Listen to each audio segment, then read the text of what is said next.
thoughts, views, and comments expressed by the hosts, guests, and callers on Beyond the Headlines are not necessarily those of management, ownership, or production unit of the Verizon Media Group. Beyond the Headlines is a production of ILTV Studios and cannot be reproduced or represented in part or entirety without express written permission of the Verizon Media Group. Beyond the Headlines is the intellectual property of the Verizon Media Group. Copyright 2021.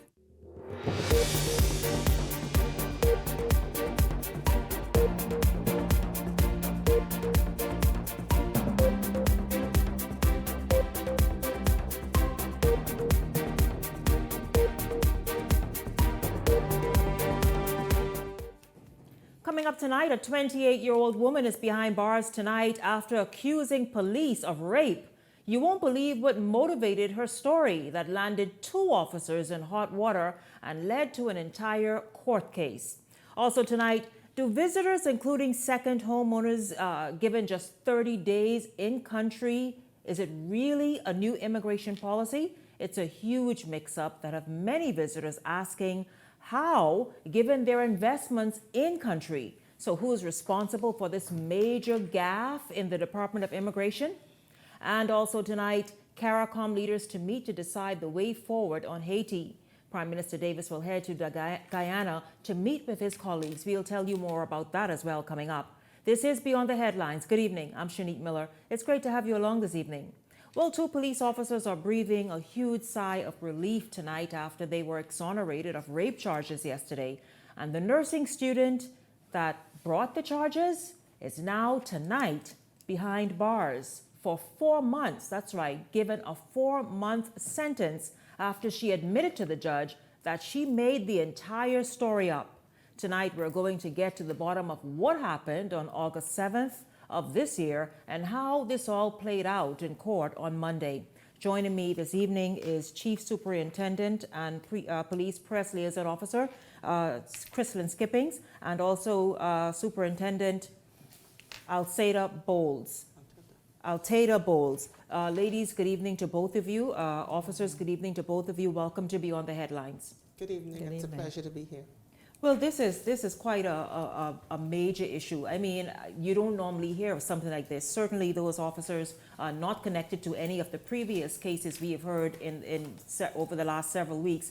But those officers tonight are free. They no longer have this charge hanging over their heads. And I imagine tonight they are feeling exonerated. Let us talk, ladies, about exactly what this does just initially for the police force in the fact that it was just saddled with such just awful news of police committing crimes in recent months.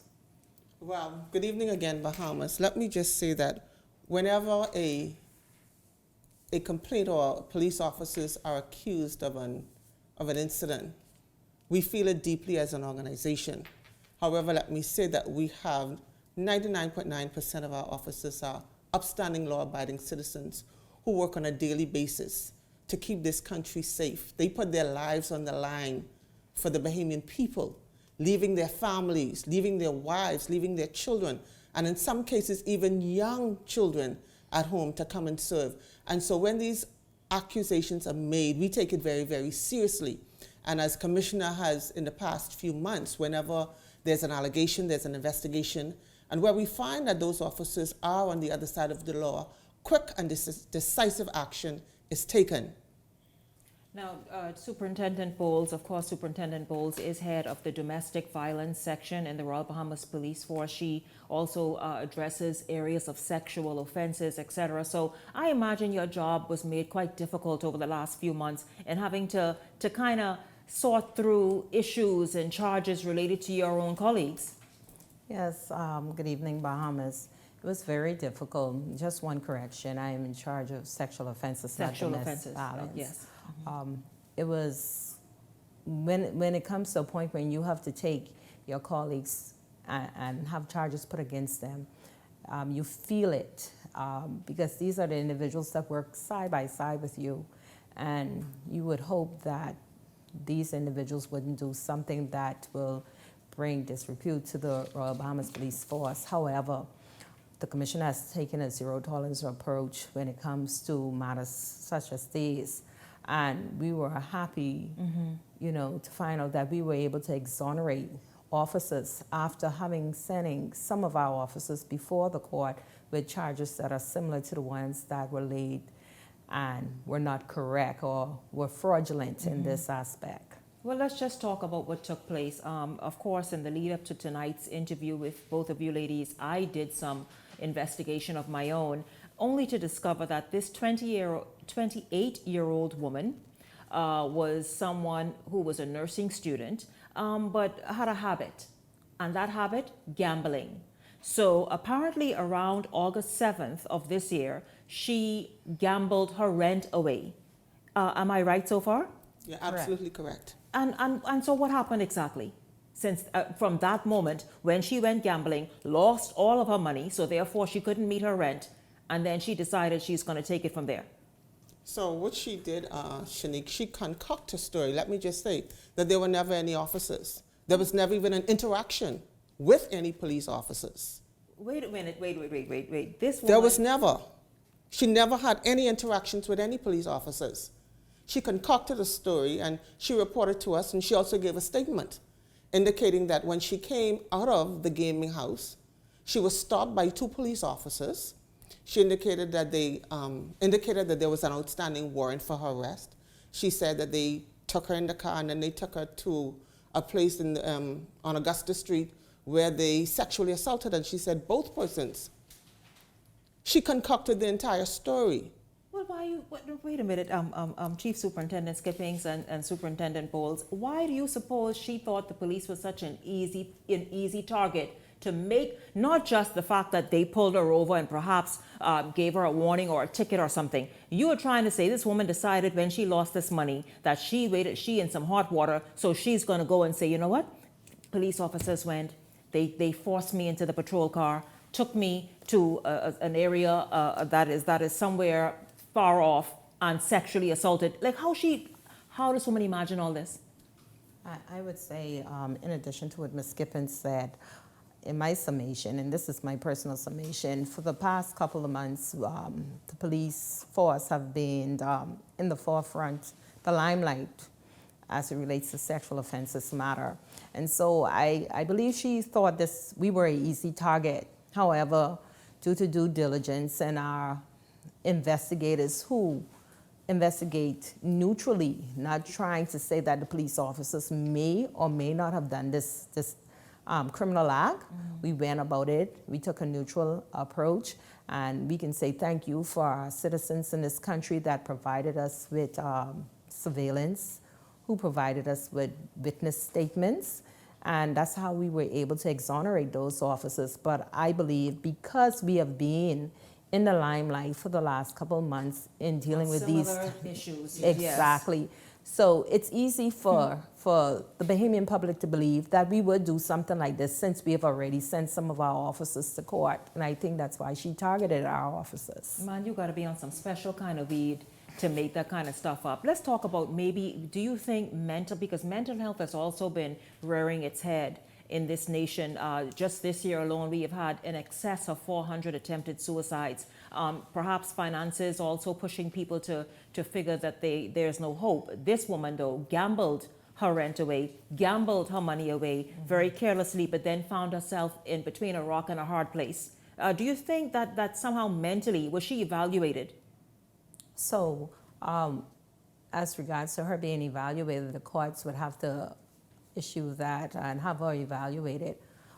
But when we look at the mental part of it, in speaking with this individual, myself along with my other colleagues, it does not appear, and I say appear because I am not a person who can evaluate them or say definitively if they are suffering from some type of mental illness. But it doesn't appear. It just appeared that she had a habit, and this was an easy way out. The police force is already in the media, so it's easier for those individuals to believe it. Not saying that there may not be an issue with mental health, but what I see at this point, it doesn't appear. Just somebody who needed quickly to find some sort of excuse as to why this money isn't there. So I guess the next step would have been they also took her rent money. Exactly. But it's nothing to laugh at. But listen, from August to now, yesterday, were those officers placed on leave somehow, or?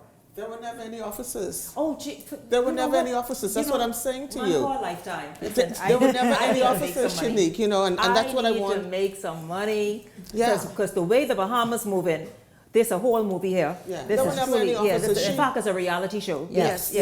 She concocted the entire story. There were never any officers. And like ASP Bowles indicated, the good citizens of this country, they assisted us with surveillance where she claimed that the incident occurred. And we went and we did our due diligence, the investigators led by ASP Bowles and the team at the Criminal Investigations Department, and they did an exceptionally good job. There was nothing at all. My God. And as a people, I want to say, we've got to be careful when we hear, well, let me say this, I believe that we've coming to a point in this country where we're too gullible as people. Whatever it is that we hear about someone, or especially members of the Royal Bahamas Police Force, we're quick to run with it and take it as gospel. Yeah, we've got to be hit careful. very hard, yes. We've got to be careful. But even though we're hitters, we're built tough. And we're going to continue to serve, because once we know who we are as an individual, we're not concerned about the allegations that people are going to make. If allegations are made against our colleagues, we are going to do our due diligence as we deal with any matter. And if we find that they're in breach, like I said, actions would be taken. But the Bahamian people need to take everything that they hear, what they say, as a grain of salt. Yeah. Be very, very careful. Because when allegations are made, you've got to remember, these people have families. They do. I agree. Exactly. And the way young people are behaving in this country, they're quick to retaliate. And then you have an innocent police officer being attacked, his family being attacked, his children being attacked. For what? Because people want to be malicious. They're looking to get money, and they figure the Royal Bahamas Police Force is an easy target. Well, I'm going to tell you tonight, very, very clear. The police force, we're not going in a corner and get quiet. When you make accusations against police officers and they are unfounded, you are going to find yourselves before the courts. You've got to be responsible and take action for your communication and what it is you do. We're not going to roll over and say, oh, our shoulders are broad, we can take it. No. We are going to place you before the courts. And the thing is, why? You end up getting a police record. You end up not being able to travel, not being able to get a good job. Why? Because you've placed yourself in a precarious situation, and you're trying to get out. I tell you, that's one nurse we don't need. She was a nursing student, reportedly, perhaps at the University of Bahamas School of Nursing, studying there. This is what is being said. However, though, she is incarcerated for 4 months, and so she has a lot to think about where that. And I like your tough words, Chief Superintendent, because it's needed. The police has been sloppy recently. A lot of officers, literally and figuratively dropping their pants, Superintendent. But the point is, though, and they are paying for it. Yes, they are. But in this instance, where this lady just decided I don't know, probably watched too much TikTok or something and got herself in problems, that she's going to go and make up this entire thing. And the judge saw right through it, of course, along with your investigation. And let me just go back, because you mentioned that the police officers are dropping their pants. Let me say this. In those incidents, and I have to make it emphatically clear to the Bahamian people, those incidents where you saw police officers being accused for rape, in those situations, Shanique, these are people who had relationship. They're known to each other. Oh, wasn't a These are stranger. no total strangers to police officers, where police officers are just going and raping women or sexually assaulting women. In these incidents, they are known to each other. They had relationship. Intimate relationships, you're saying? They had, yes. Oh, wow. And so, but as an organization, when a complaint is made, we're going to do our due diligence. Our job is simply to gather the evidence and the facts, place it before the courts, and then allow the courts to make a determination.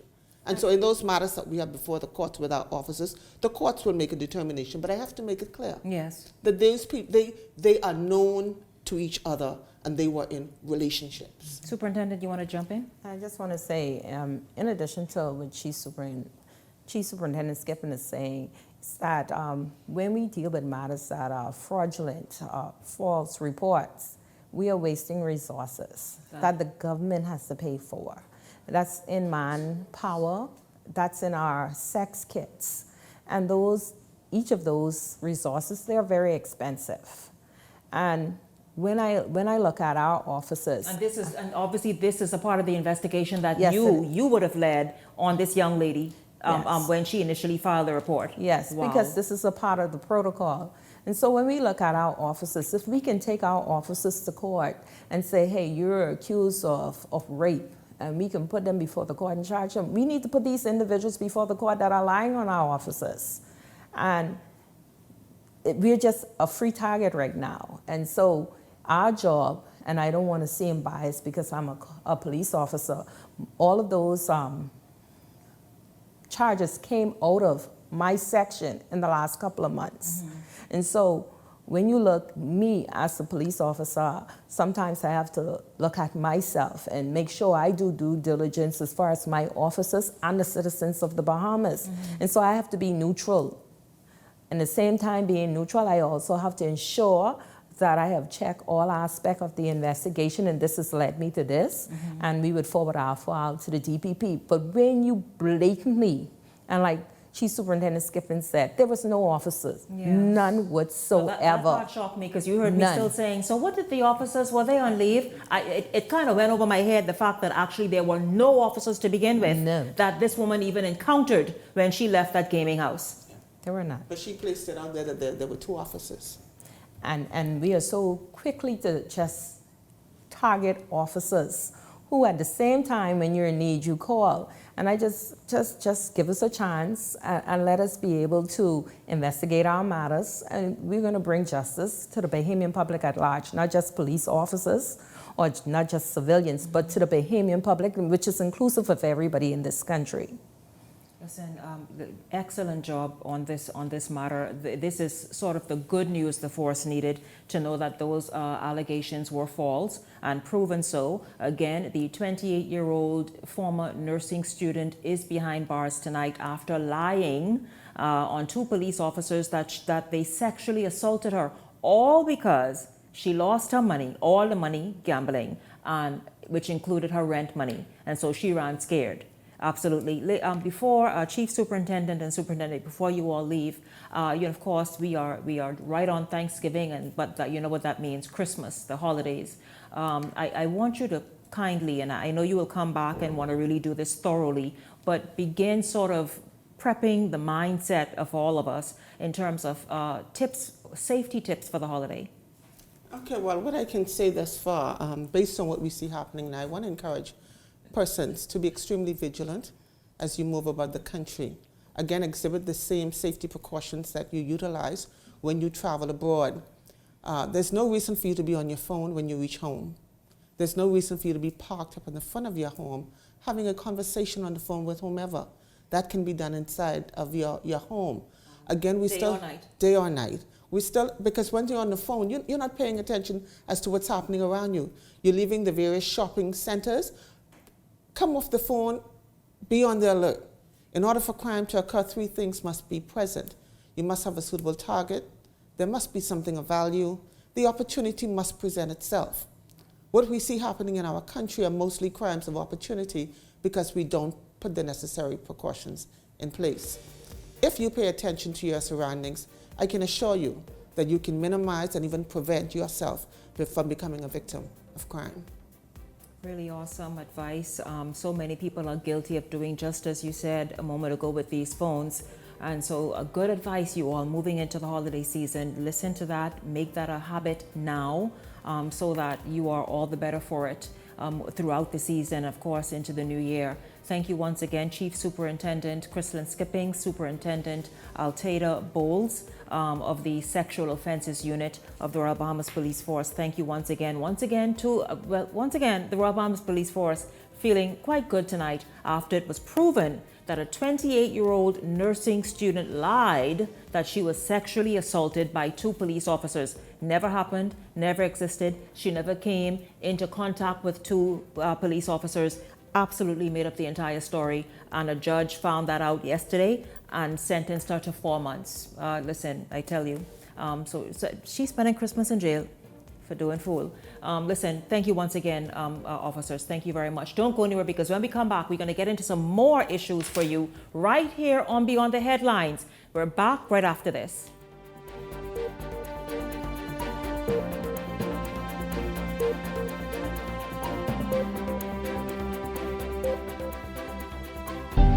Cancer Treatment Centers of America is now City of Hope, creating one of the leading cancer care and research networks from coast to coast, providing more of what you need. More locations means more care closer to home. More specialists means more expertise. More research means more breakthroughs. More advancements means more treatment options. And more options means more hope. Call now to get more of the care you need.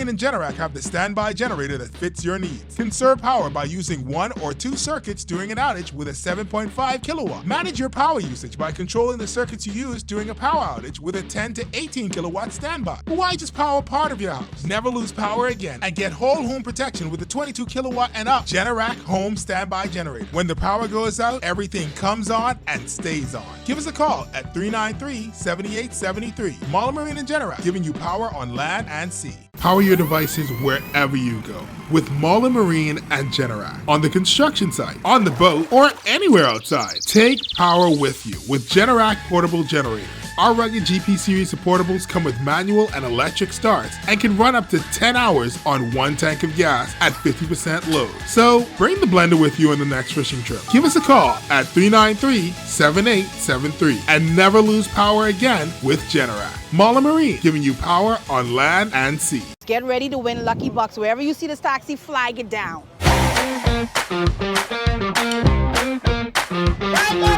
The boy hard, beating so hard, I will be hard. I'm looking for my first contestant to ride in the Lucky Taxi. To walk in the taxi, you got to do the Lucky Walk, brother.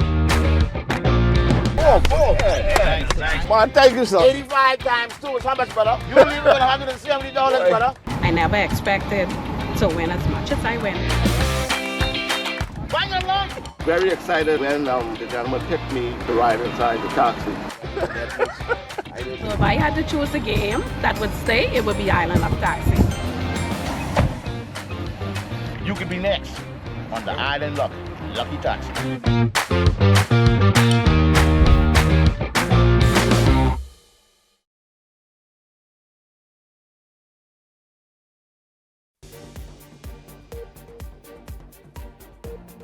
This segment of Beyond the Headlines is brought to you by EV Motors. Drive the future with brand new 2024 electric vehicles. EV Motors, powering your journey.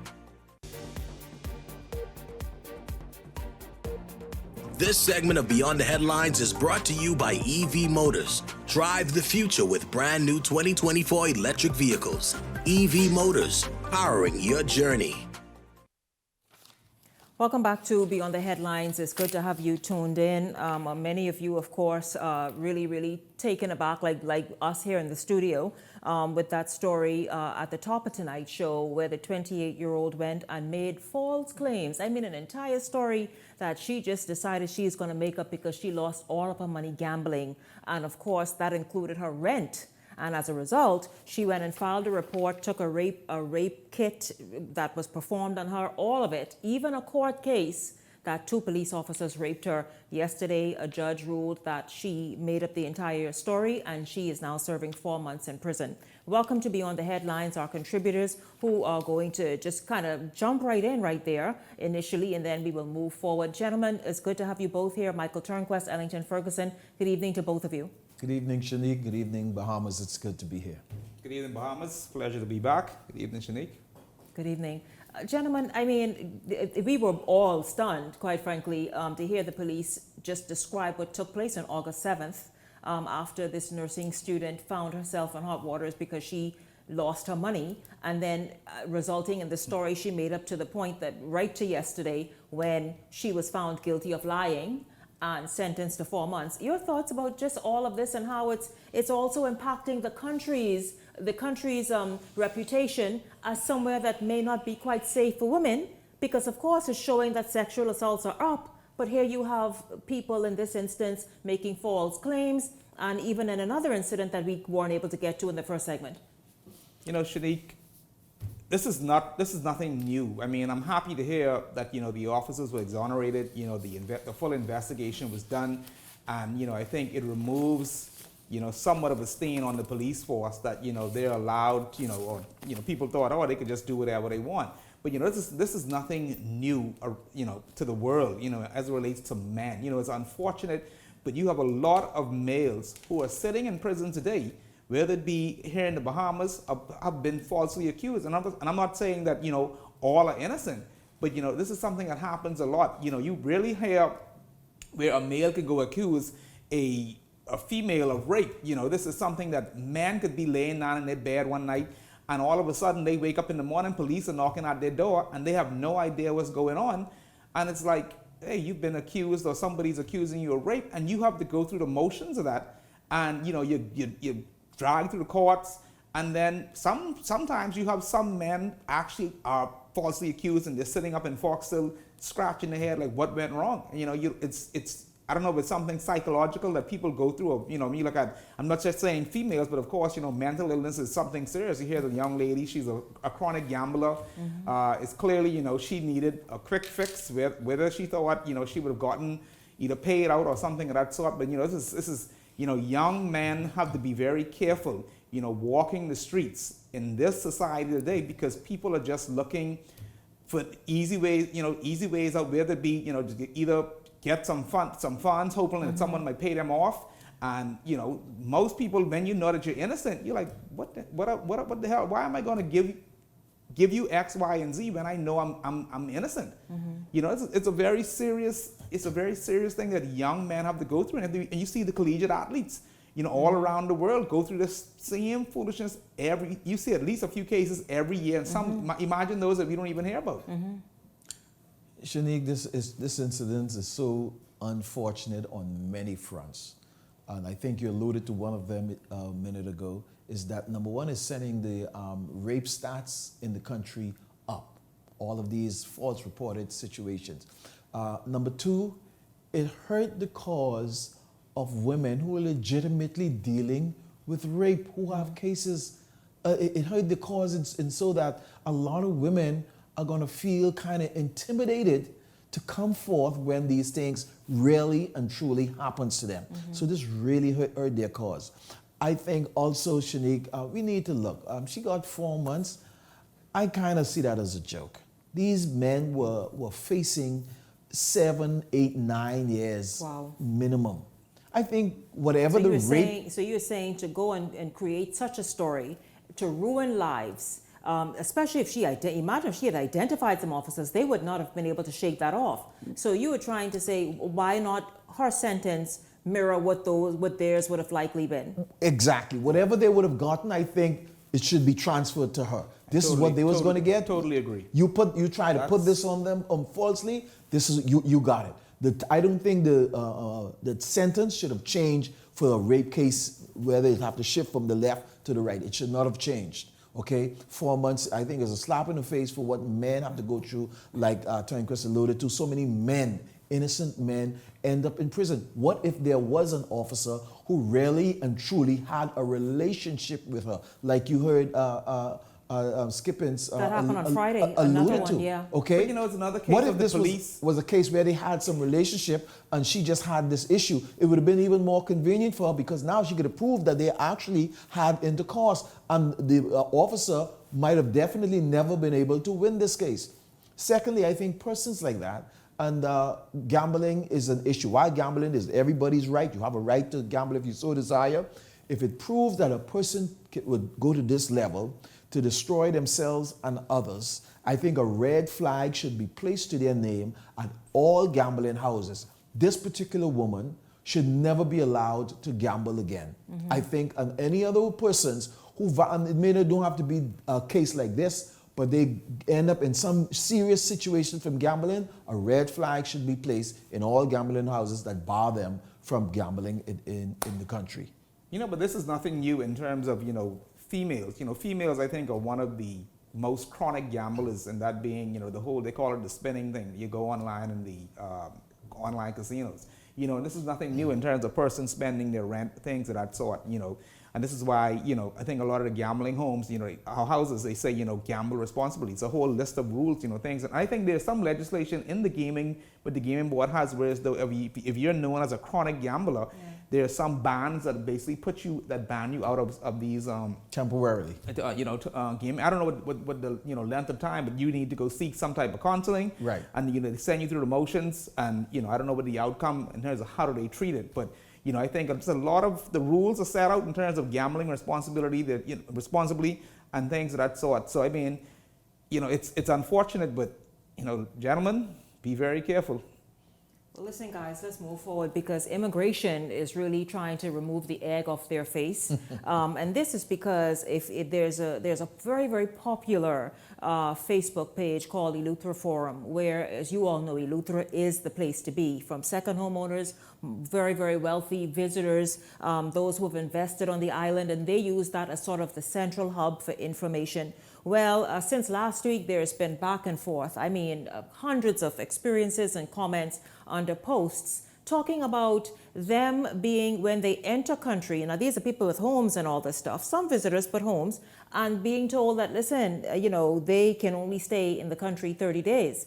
This was a major confusion, huge, and apparently they were being told this by immigration officers once entering the nation. Of course, you saw the director of immigration speak about it and say, no, it was a misunderstanding. Y'all, how could immigration officers not get it right? You know, if you think about it, right, something had to come all the way from the top.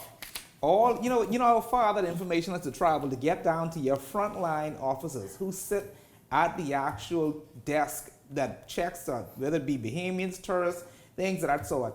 That's a long way for miscommunication to get all the way down there. A whole miscommunication, and then get this, Michael and Arlington, many who wanted to stay beyond, because, you know, we'll discuss it in a second, but had to also pay to do so. So, gentlemen, what are your thoughts about whether it's poor communication, lack of understanding, something passed down, and, you know, sometimes when you tell, but if I tell you, and by the time I get to the door, it's a different interpretation, like that's not the kind of mistake and sloppiness that need to be happening at the nation's borders. I'm pretty sure there's a memo circulating somewhere that they've already retracted and tell everybody, tear this piece of paper up because it never happened, because I still can't find it that you walked. That's like honestly, he walked out of my office. I told him something. I said, "Go tell everybody what I say. Go echo it through the immigration department." There had to been some type of email or something transmitted out to all of the officers saying, "This is what the new." I don't know. I'm pretty sure that's something like that. You have to pass legislation to do. I don't know. I don't know.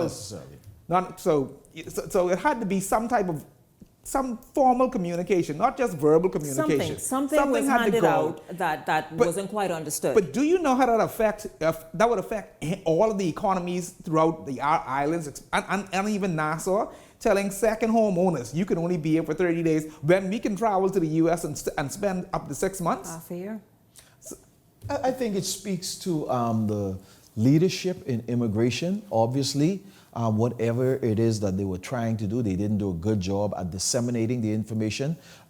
Leadership should have tiers of leadership where you meet and you discuss these things. And once the tiers of leadership go, they go from there and they go to their department and properly make sure that everyone in their department understand, especially the frontline person who's going to meet these people when they're coming into the borders, make sure that they understand this, whatever new policies that you're putting in place. Obviously, admitted by the immigration himself, the immigration chief, who's in head of it, his name slipped me right now. He said the officers misunderstood. It's the leadership job to ensure that your officers on the front line understand exactly what it is that you're doing. And not have a major mix-up like this. And those people on the front line, and they're carrying this thing out, and not quite sure what it is that you're telling them to do. Obviously, you're not making the vision clear, you're not speaking clearly, you're not disseminating information clearly. Or individual comprehension. They just don't know how to comprehend a document. Because like I said again, I'm pretty sure this is not a verbal statement that was made and sent out to officers saying, you should now, any tourists that are coming into this country, verbally, they're saying this verbally, only have 30 days, and anything over that needs to be an extension. You can imagine if that was something that was implied on us by the U.S. government, whereas though we only have 30 days in the U.S. and we have to now pay an extra every week or that we move forward. Let me say this. Payments do not travel. Let me say this on that, because here it is. What they explained in the dailies, I get it. I understand it. So you're telling me how you explain it to me, did you or did you not explain it that way to your officers? And if you did, they can't comprehend that? I don't think something was clear, because I get it right away. I asked the question, I understand what it is. Was this another way for the government to collect an extra dollar? Well, I tell you, some people reported having to pay that extra per extension. Yes, per person in the group. So imagine a family of whatever, 4 or 5, and they are being told, wait a minute, no, you, this is what you have to pay. So it was a major thing. It was a huge discussion. People were very, very irate in the group, there in the Facebook group, and because there was a whole lot of confusion surrounding it. Absolutely. So therefore, I mean, we can't afford this kind of gaffe and slip-ups and didn't understand and thought they understood and poor communication. No. It really looks awful on us, because if you had seen how the discussion went and what was being said, etc., and how people were genuinely confused and genuinely fed up and genuinely saying, well, you know what, hold on, what am I going to do exactly? I do have this house though, but what am I? It just looked bad on all of us. Like get this egg off your face and learn to properly disseminate information and ensure that those people there who are on the front line standing up, that they understand. And especially the family islands, because that's where they depend on the second homeowners in terms of the revenue that they bring into the country, that being, just the daily stops to the restaurants, the grocery stores, things of that sort. A lot of islanders, they depend on that when that season picks up, and we're in that season now that goes right into the Christmas, into the June, July, where that's their bread and butter in a lot of the southern family islands. I would really love to see the original circular, see how it was worded, to kind of get an understanding as to why the officers would have misunderstood or not understand exactly what was being communicated to them, because how they put it in the dailies, how he explained it, I get it right away. I got it right away. I'm pretty sure they're rewriting that document right now, and didn't get the we cannot have this. You get the new version. I guarantee you get the new version. Yeah, we got the because no, we can't afford this. Obviously, we cannot afford this. It was the Omega Code, and it was very difficult to kind of decipher. Obviously, so our he came and simplified it. Yeah. And our second homeowners, especially in Eleuthera, have been going through a whole lot with our energy and our water. We can't afford immigration now to come on them. But you would think you would think that other islands like Exuma and other islands as such which have international airports would have experienced the same thing, or did they? Absolutely. No, it was the country. It wasn't just specific to Eleuthera. No, I'm saying it because I'm aware of that group, and I saw the discussion going on. Hundreds and hundreds of people. It's not just for Eleuthera. It's the entire nation that this was the practice for a moment. And then where that money gone? So you're trying to say are they being refunded? They should. I mean, where the money going? I know Christmas coming. They say but once the government gets your money, boy, I tell you, it's a you different can thing. forget it. Yeah, absolutely. Speaking of Eleuthera, we're now going back to Eleuthera since they were mentioned, and only because we saw it in the Eleuthera forum. But I'll tell you this: Eleuthera is reeling from power outage after power outage throughout today. In fact, some areas still right now tonight, or for Monday, the weekend, and last week, and weeks before. You know, they're really getting pummeled by these power outages. Just even last night over into this morning, people are just very angry that they cannot properly perhaps prepare for work or meetings or church or whatever it is, to iron clothes, to be able to see, to even have these meetings to begin with, because of just ongoing marathon power outages. You know, Shani, I think Eleuthera that's a disaster in terms of what's happening to the locals, to anyone coming into Eleuthera. I mean, you have some 5-star hotels having 3-4 cuts a day, and you know, I mean, on some islands you would think some of the major hotels would have, you know, proper standby generation, but I think, you know, for some of these hotels, such large hotels, you know, they keep most of their critical areas that has standby generators. But, you know, the government needs to really take a serious approach to this, whether it be giving, you know, having some type of intervention where as though they fund solar, or in terms of some of these areas that are constantly having this 7, 8, 9 times a day, sometimes, you know, all 8 hours without power for the day. They really need to take an approach where as though there has to be some type of credits or something they're helping these people to get power to their homes. I mean, it's obvious BPL can't, you know, give them what they need. So the government has to step in and do something. We've allowed this to happen, drag on for too long. This has been going on for years in Harbour Island and Eleuthera. There has to be some type of creative, something they can come up that's creative, where though it brings some quick relief that gives them sustainable power throughout the day, you know, and hopefully they can just take a proper shower. Shanique, I am frustrated by this, so I can only imagine what those people are going through. I know a few weeks ago, the minister and some others being down there, I'm not sure what resolve came out of that. People get tired of seeing We just need to do something. We don't need to talk any further, but something needs to be done. Those people issues need to be remedied. Absolutely. Well, listen, if you've been following the Haiti saga, that obviously is deepening and not going anywhere. CARICOM, though, is stepping up. They plan a meeting in Guyana. We'll talk about that after the break and hear what's exactly sort of planned to be able to bring some stability to Haiti. This is Beyond the Headlines. We're going to take a break and come back with more after this.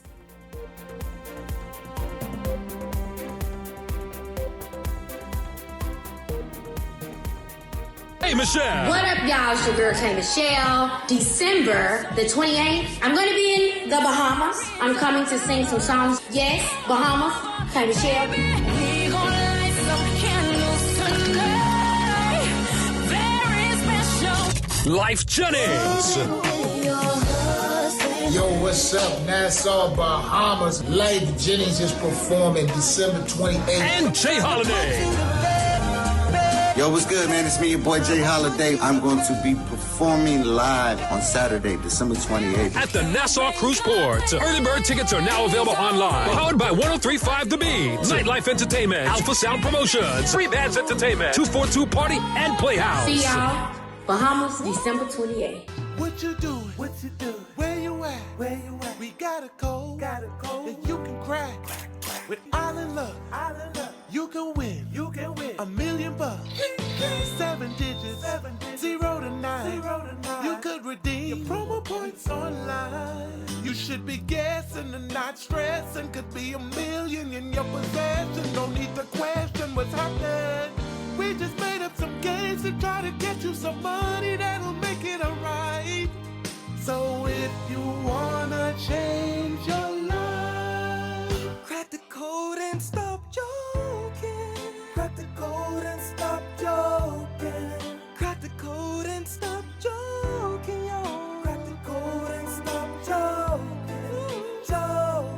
If you guess the numbers right, no more stressing. We'll be balling tonight, baby.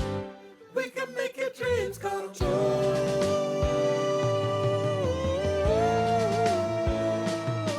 Play crack. Crack the code today. Win $1 million only on Island Luck. So you want a space. But not just any space. You need something with a little more potential. So how about 1,000 square feet of room to play with? Superb audio and video production capability, digital LED wall, full lighting grid, and about 124 seats to accommodate a full studio audience with so many other features. Make us your home for your next concert, conference, and so much more. Honestly, the possibilities are endless. Here at ILTV Studios, we'd love to bring your next event to life. So what do you say? Do you want our space?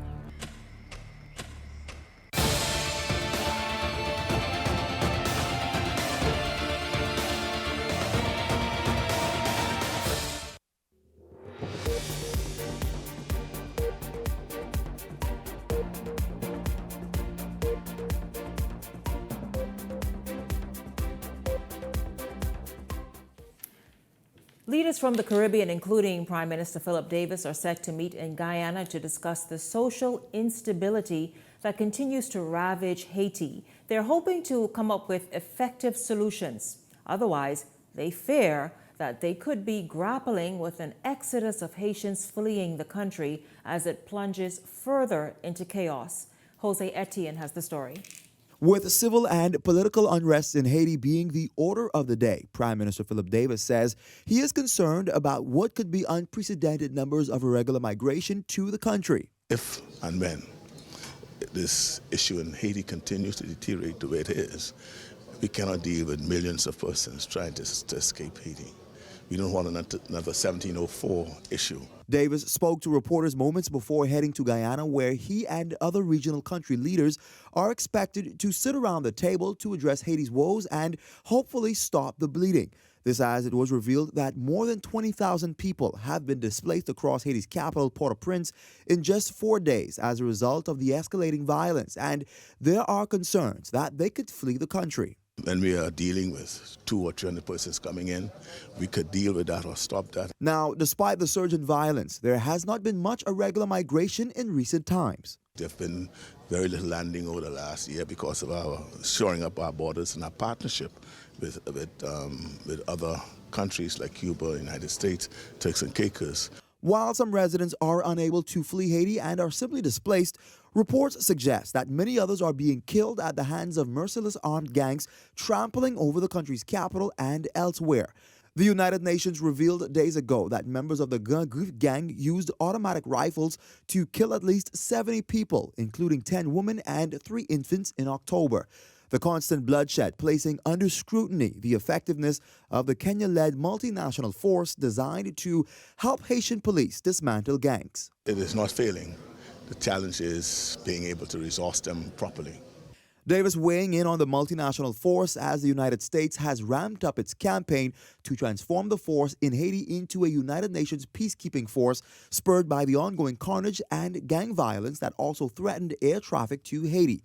It is believed that doing so would secure more funding for the force to give it the upper hand in the fight against armed gangs. Meanwhile, the wave of violence comes as Haiti continues to see its government hang by a thread after having its third prime minister in less than 1 year. Alex Didier-Fils-Aimé serves as the country's leader after its former prime minister, Gary Conille, was fired from the Transitional Presidential Council. It is unclear as to whether or not Fils-Aimé will sit with Davis and other leaders in Guyana to discuss Haiti's plight. Jose Etienne, Eyewitness News. Well, there you have it. It really continues to be so troubling hearing the reports coming out of Haiti, seeing the images. And of course, we know last week really what stopped the FAA, in fact, stopped all U.S. aircraft and commercial aircraft from going into Haiti after aircraft was shot on. I think it was Spirit Airlines that really went viral. But American Airlines, United Airlines have reported that while departing Haiti, their aircraft too has been shot at. And so we see what's going on. Bahamas Air too has put a temporary stop in place. But meanwhile, though, we see what's going on there. People losing their lives, people being attacked, and the nation just overrun by the gang activity. Gentlemen, Michael Turnquest and Ellington Ferguson, you know, this really is quite concerning. And Prime Minister Davis said something that really, it really is working. This is the one thing perhaps that's working. That southern border where the defense forces, the Royal Bahamas Defense Force in Agua and patrolling the sea, along with, I guess, other nations, it's proving more impactful than not, certainly, because if they do make it to land or are brought in, they're almost immediately repatriated.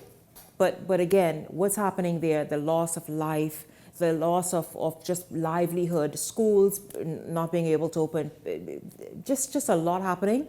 And when is it ever going to end? Shanique, when you look at how long this has been ongoing, one has to ask themselves, I do not know Haiti to be one that manufacture ammunition and firearms. So you have that. You want to ask who is financing this war? I call it the war in Haiti. Civil war. It's almost impossible. If you look at it, we know in the Bahamas we have a lot of guns, illegal guns on the streets. But I'm pretty sure for the months that this has been going on, we cannot carry on a civil war we have here locally based on what we think might be in terms of illegal guns, ammunition, things of that sort. There has to be other countries that are financing these gangs, bringing in this ammunition, creating this havoc within Haiti.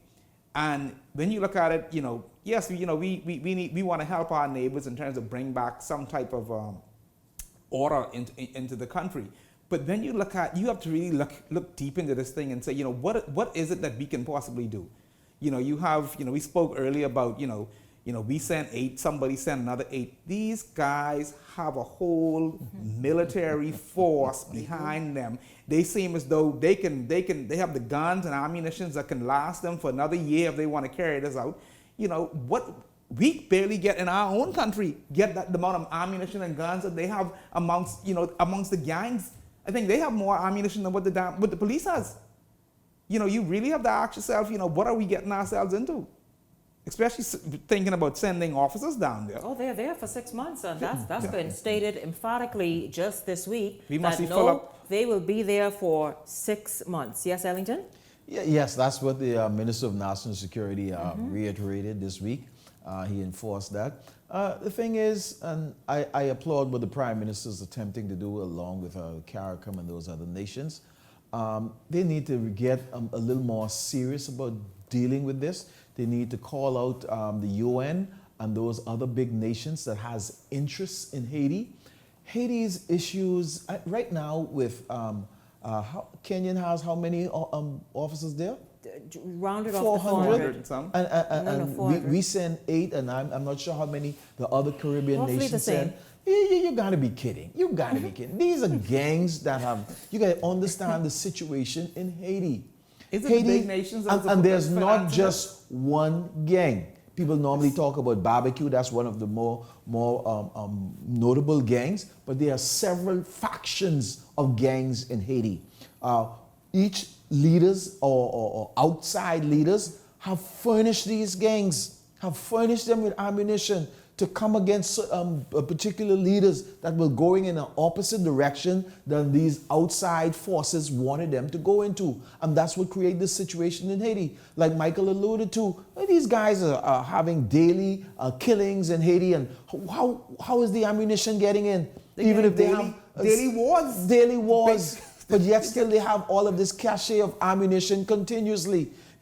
Until they get serious, man, you have to go in there with a mighty force, shock the country, quell all of the killings, all of the wars and all that stuff, quell that, and then try to bring some level of stability. If you're not prepared to do that, you're not serious about going in there and doing anything. 400 men to do what? Mm-hmm. To go and get themselves in trouble? Thank God those men who went from Kenya are smart men. Don't try to get themselves involved, because they would have been all dead by now. Mm.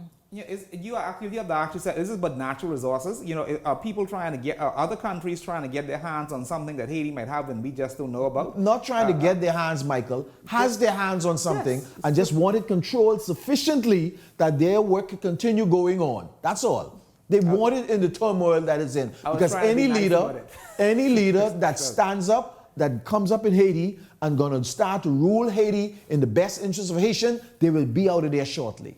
Yep. I tell you, when we see that happening, I mean, it's quite unfortunate, again, what continues to play out on the streets and communities, and particularly in the capital of Haiti. It's just really quite unfortunate. Again, the Minister of National Security just yesterday reinforced that the Bahamian Defense Force officers will remain in Haiti for 6 months. This after a little bit of confusion late last week, when the Minister of Foreign Affairs says, listen, if any one of them want to leave at any time, they can, but apparently they are not on the front line, anywhere near it, even though where is the front line in Haiti? But the point is they are not there fighting on the front line and trying to bring about any stability themselves. They are there to perform other duties. Shanique, can I say this? Yes. Knowing that, understanding that these gangs, the leaders of these gangs especially, most of them originate from the mainstream police force, okay? We've heard them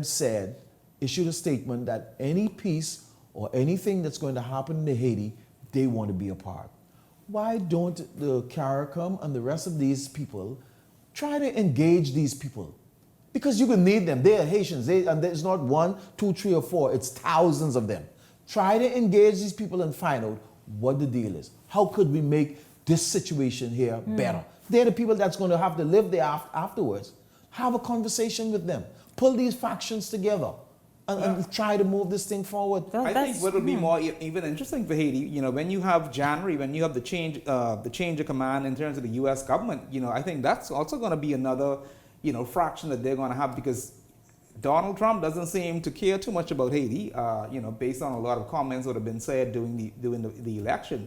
So, you know, that's going to be something that's going to be on the horizon. It's going to be very interesting to see, you know, what America approaches to this, you know, what's happening. Well, so far America's approach has been nil. I mean, whether it's been Biden and now, of course, Trump that's incoming on the 20th of January, they just have, but they sort of have no interest. It's not knocking on their doors. Now, will they give attention to it now that it's just spilling out at the seams? The violence I'm talking about, we'll see. I mean, gentlemen, as we wrap up tonight's show, your thoughts on Biden, though?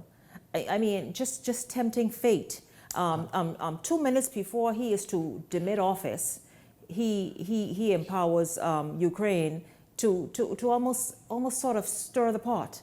Shanique, when I saw that, I thought this is a most unfortunate situation. And why would a president that's on his way out give Ukraine permission to shoot long-range U.S. missiles into Russia when he should have been trying to broker a peace? We've heard it said that both sides have agreed that they will sit and meet with Donald Trump to negotiate peace. Yes. Why are you trying to escalate this situation? He should just leave that, allow that to be as is until in the next 2 months when the new president come in. Why try to escalate it? And what you're going to have now, you have North Korean forces in Russia to assist Russia. You were trying to create an all-out world war. I think that was a very terrible move by outgoing President Biden.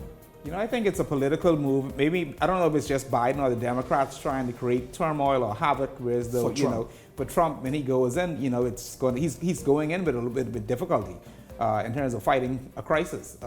You know, and I think, you know, it might be politics. I hope, you know, they don't carry it that far, but, you know, that's, who knows. I guess it will embarrass them if Trump comes in the first on January, February, he get Putin and Zelensky to sit down and the war is over. It will be a great embarrassment to the Democrats. You ever realize the Democrats, because when I remember correctly, the Clintons have always had an interest in Haiti with a lot of non-profit organizations. Yes. Yeah, they still do. Yeah. So again, a lot's happening regionally, a lot's happening internationally, all affecting us though, and that's why we can't keep our heads in the sand and figure we just talking about what the headline is in the dailies or on the newscast tonight. No, we've got to have a wider scope, a broader scope to be able to understand what's happening in the region as well as internationally, as all of it impacts us right here. And on Beyond the Headlines, that's what we attempt to do every evening. Thank you all so much. I thank, of course, the senior officers who joined me at the top of tonight's show, Chief Superintendent Chrislyn Skippings, and also Superintendent Leader Altada Bowles, and also, of course, here, the Hot Topics panel. Michael Turnquest and Ellington Ferguson. Gentlemen, thank you both as well. And I want to thank all of you for tuning in this evening. Certainly enjoyed having you along and look forward to seeing you right back here tomorrow evening. For the entire Beyond the Headlines team, I'm Shanique Miller. Make it a great evening, everyone.